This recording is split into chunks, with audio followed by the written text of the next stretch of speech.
following along with this passage, the passages that we've been looking at in Hebrews, this concept about priests, the author of Hebrews is referring to the Old Testament where there was a sacrificial system. And the sacrificial system was very simply recognition that there is the law of God. The things that God understands conflict with his nature. And that when we transgress those laws, when we sin, when we do the wrong thing, there needs to be a way to address that. We can't just allow that to build up. Otherwise, God is not really in charge and holiness doesn't really matter. There needs to be some kind of an accounting for sin. And in the Old Testament, the Levitical priests were the ones that were charged with the responsibility of observing the code, making the right sacrifice for each sin, and that was an annual thing, and it continued on. And so the priest's job was never done. And even on the most important day, the Day of Atonement, when they were resetting everything and getting right with God again, the priest before the Day of Atonement had to atone for his own sins, the ones he didn't know about.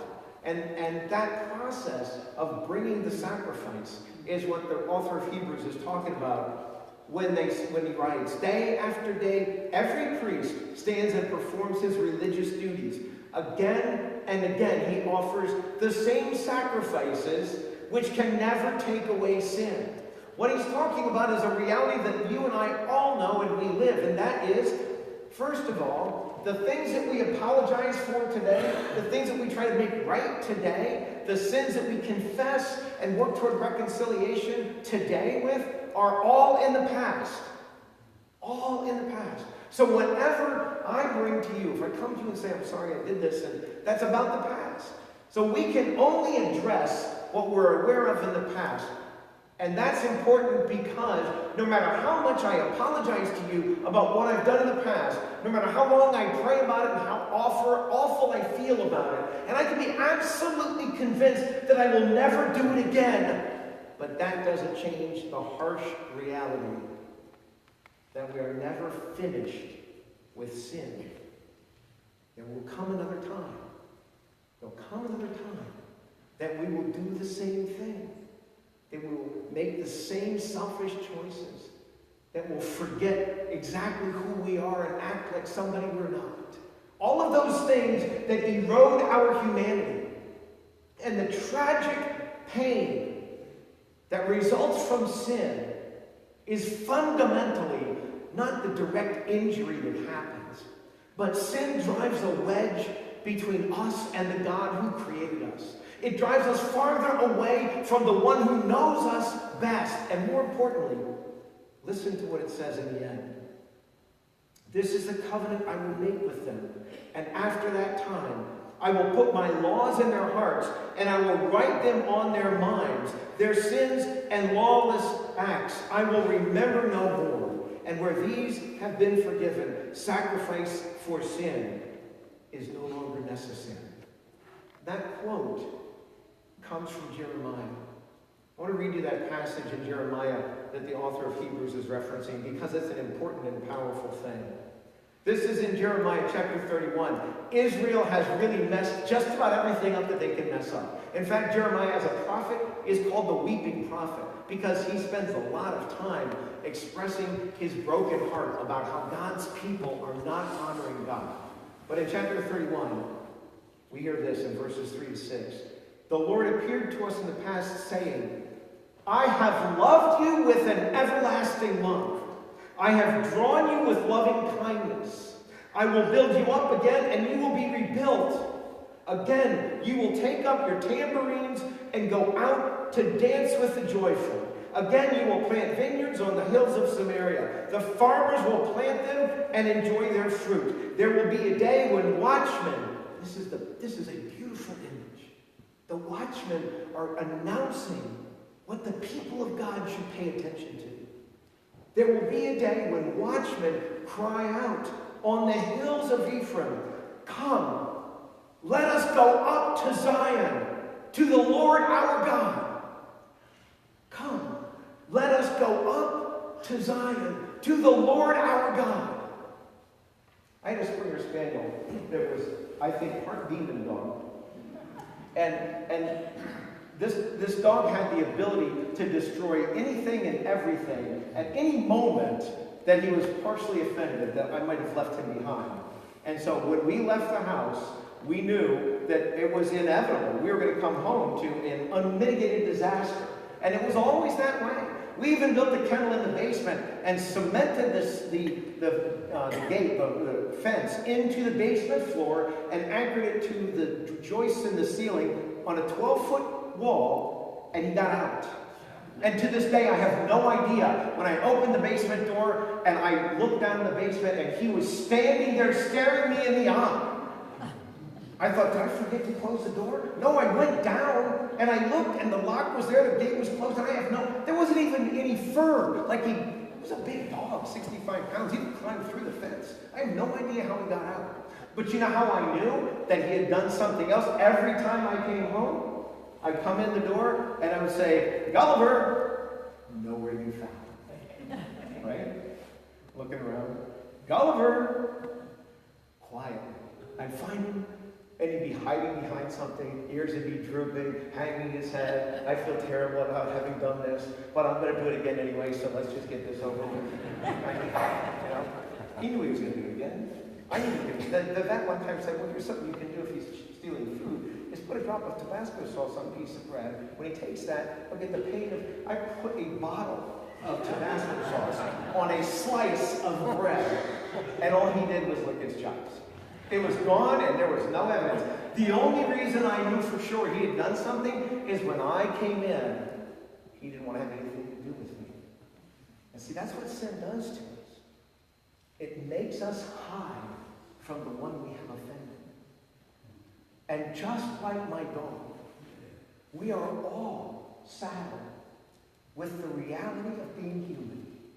And that reality means that no matter how hard I try, no matter how dedicated and devoted I might be to doing the right thing, on my own, I am going to repeat that pattern of doing the wrong thing. Knowing that it's not in my best interest, knowing that it doesn't please God, knowing that it is absolutely destructive to myself and my relationship with the people around me and with God. Just like my dog knew that he had done the wrong thing. He didn't want praise when I came home. He could have had it if he had changed his ways. If I saw him at the door wagging his tail with his ears perked up, I would know he hadn't done anything wrong, and I would praise him and I would give him all the bread that he might have stolen and more. But that's not what happened. He hid from me, just like we hide from God. And the tragedy is that we are hiding not from the cause of our pain. See, we think that the reason we feel anguish and the reason we suffer and the reason we feel pain and loneliness in this world is because God's not around and he's not active in our lives. We think that God and us, that's the issue. And it is not true. God is not what causes pain and suffering in my life. What causes pain and suffering in my life actually is a complete opposite of that. It's not getting nearer to God that hurts. It's getting farther away from God that hurts. The deep pain that comes from the effect of sin. And hear me when I say this. Sin is sometimes what we have knowingly chosen to do. Sin is oftentimes something that happens in our world that there's nothing we did to make happen and there's no logical explanation for it. And the simplest example of that is when an infant or a young man like Rex, who's 2, has a horrible disease called cancer. Now we know that this isn't that Rex led a kind of a lifestyle that brought cancer on him. But we also know that cancer is an awful thing. That is what sin does. Whether I do it on purpose, or whether it is done by somebody else to me, or whether it is just a reality of the world in which we live, which is fallen and broken and imperfect, sin causes suffering. And the problem is that we tend to run away from the suffering because we think we're getting farther away from sin. But that's not what happens. When we run away from the suffering, when we run away from the pain, we're getting farther away from the solution. Drawing near to God is not what hurts. Drawing near to God is what solves, it's what eases the pain. It's what begins to speak to our soul and let us know that he still is paying attention. It is drawing near to God that allows us to make that amazing declaration. Let's go see God. Let's go see God. Let's go be in God's presence. Because that's where we find joy and peace and power and comfort. That's where we begin to understand that God who loves us has so much more in mind than what we can possibly imagine. Possibly imagine. Sin separates us from God because God is still God and his nature is still holy. And when we sin, or when sin is present in our lives, it is offensive to God. The reason the sacrificial system happened in the Old Testament is because God was not content with the separation that we were living with. It wasn't humanity saying, we got to get this God thing fixed. We got to get this plan. Humanity didn't come up with a sacrificial system. Anyone who says the Bible was written by people trying to promote a religion, sincerely, that person's a numbskull that's not read the text. Because if the Bible was put together as a way to promote a religion, this is a horrible group of editors. Because it is the absolute worst way. If you read it, there's no way you would say, yes, these are the people that we want to be. The Bible is very clear that we have not done a very good job of figuring out what's in our best interest. We've really not figured that out. And God isn't the problem. Sin is the problem, and we own a piece of that ourselves. Some of the sin is sin that we own. And for that reason, there is a separation. There's a distance between myself and between the God that loves me.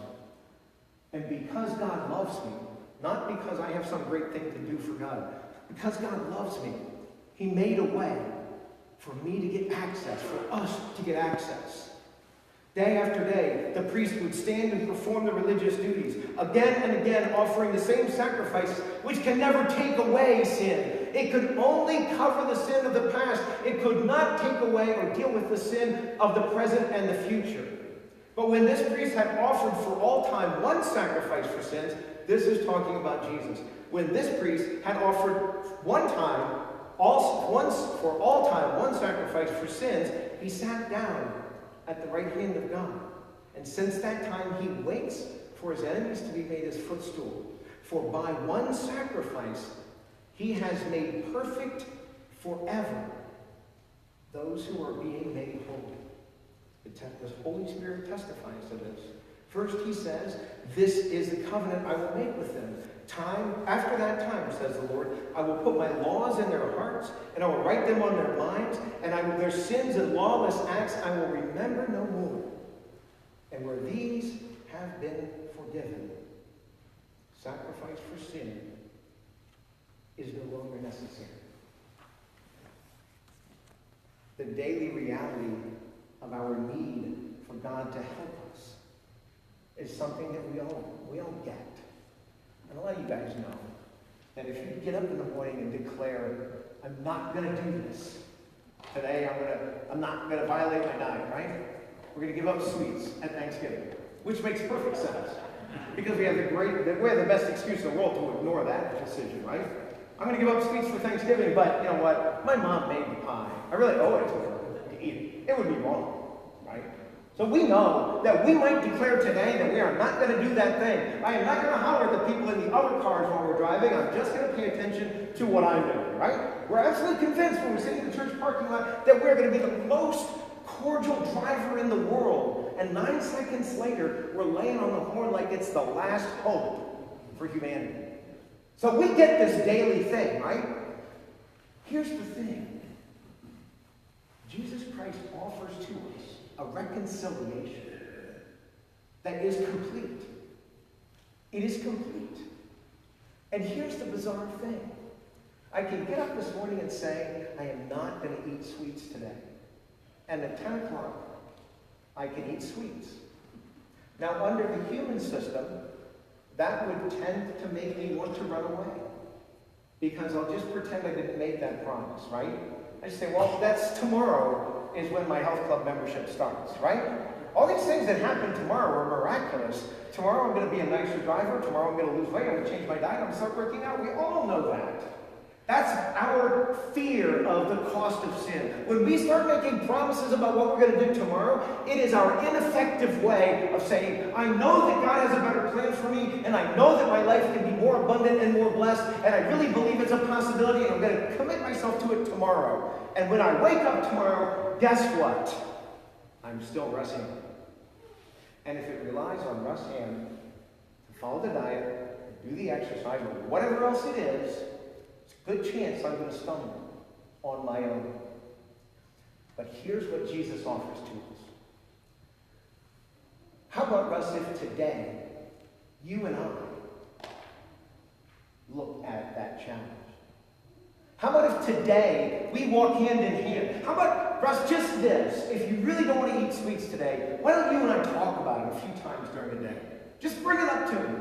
So that then, when some evil person offers me a piece of pie, even a wonderful pie, I can say, Jesus, help me. I know I shouldn't, but I want to. I know I promised I wouldn't, but I did. I know I declared I'd never say that word again, but I have. In the real time, in the present tense, in the moment in which we live, Jesus is forgiving us as we are living. A complete sacrifice, not for my sins of the past only, but for my sins of the present and my sins of the future. What that means is this. I can no longer sin in Christ.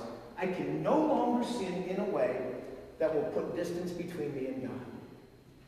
That if I remain faithful to Jesus Christ and I allow Him to work with me in my life, if I give Him permission to go through the day with me, knowing that I'm going to stumble, knowing that I'm going to falter, knowing that I'm going to make the wrong decisions occasionally, and also anticipating that some of it I'm going to get right, if I invite Him to be a part of that journey today, I can end the day saying, you know what? I did a little bit better today than I did yesterday. And guess what happens? We begin to declare in our heart, let me meet Jesus tomorrow. We begin to look forward to being in the presence of God because we discover that God does not want distance between Himself and us. God isn't looking for more space. God isn't saying stay out of my life and stay out of my world. He's saying, I want you near me. We belong together. We should be with each other. But you can't come in like that. So if you're willing to accept the sacrifice as once for all, if you're willing to live into my grace, if you're willing to live like a person with gratitude, then things are going to be okay with you and I. And you guys know the obvious experience. Several years ago, I had to tell you that I'm an alcoholic. And I was trying to live a life with untreated alcoholism. And whether you saw that in me or not, I can tell you from personal experience that it was an unmitigated disaster. I utterly failed at trying to lead the kind of life that I believe is best for me on my own. And when I got near this program called Alcoholics Anonymous, my first resistance to it was, I don't need to do anything every day. Not that somebody else helped me. Besides, I prayed every day anyway. Read the Bible every day anyway. I saw God using me. I saw God working. I had no awareness of a spiritual opportunity for me in that regard. I felt the pain of the sin. I did not recognize that it was keeping space between God and I. But looking back, I can tell you this. I wouldn't recommend it to anybody. But allowing God to work with me and walk with me through that has brought me closer to God than I ever could imagine would happen. And you know what? I hear that from everybody that I talk to that looks at their lives and it doesn't have to be addiction. I go to hospitals, people that have a loved one who has been sick and in the hospital for weeks and weeks. I listen to them saying, I'm not glad that they're here, but you know what I've discovered? In spending time here at the hospital, I decided to bring my Bible with me. And I'm sitting here reading while they're sleeping and resting in the bed. And I can't leave them, but I'm reading.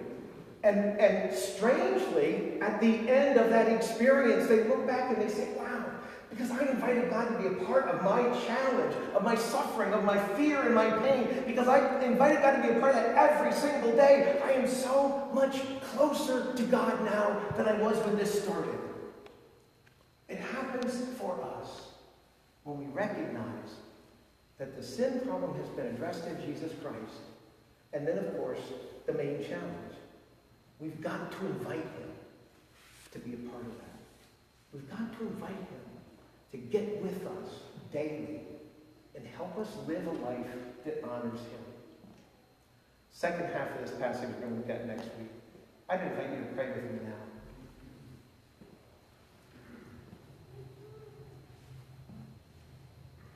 Perhaps the most powerful thing we can do in these moments is to collectively and individually confess to you that we're aware of sins in our lives. The ones that we know we commit, we'll call them weaknesses, character defects, biases, prejudices, ignorance, a blatant inability. We can say we're not wired that way. We have internal explanations. Give us the freedom to know the depth of your love, that we might recognize that none of those things are significant roadblocks if we will let you forgive us. And so in this time we offer to you our personal and humble confession and the recognition that we cannot solve this on our own. That sin in the world and in our lives overwhelms us and discourages us, and we want to run away from it. So, Father, we pray for your grace to give us the strength not to run away, but to take the risk to surrender a bit and step closer to you and to begin to discover that you are welcoming us into your presence. And help us to be grateful